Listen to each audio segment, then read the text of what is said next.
Welcome back to day 3 of a Creative Adventures 2 prep. The other day I had you get vellum envelopes and business card magnets or some other sort of thin itty bitty magnets from Michaels.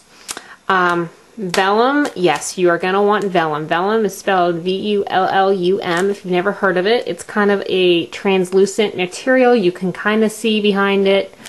You could use solid, but you're going to miss one of the cool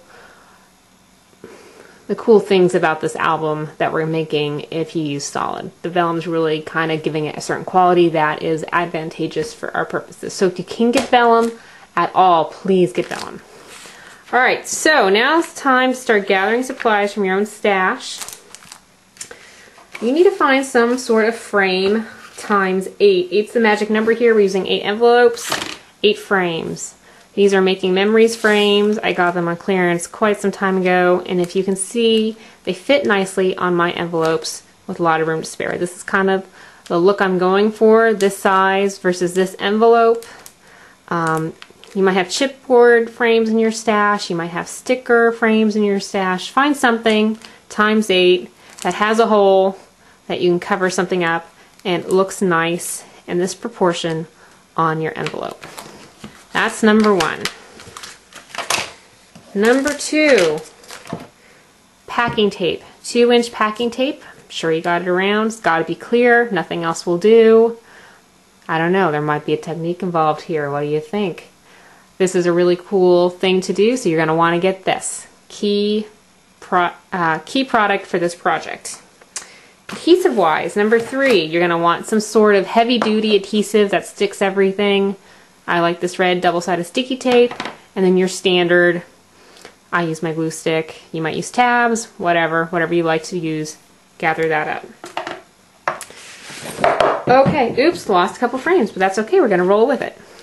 In your stash, it might be in the back of a paper pad, it might be in some shipping materials with your last online order.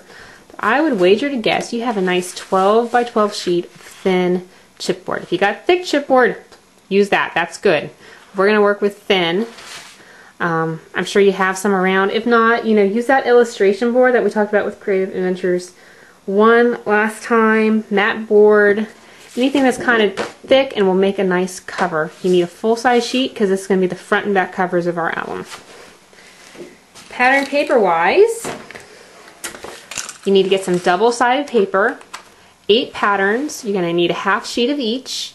Now, you can go through your scrap stash, your scrap basket, or whatever, and find what you need. That will certainly work. I keep my collections together. I don't know what I'm using yet. I just pulled something to illustrate my point.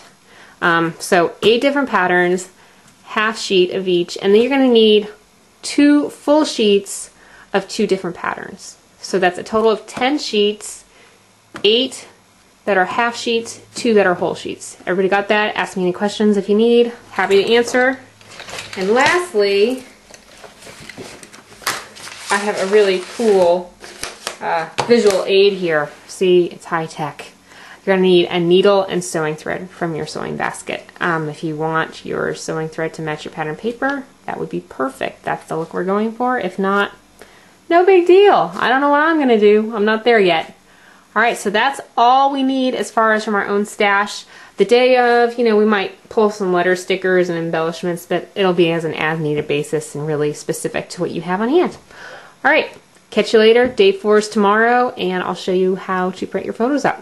What sizes? Sounds like fun. Alright, catch you then. Bye.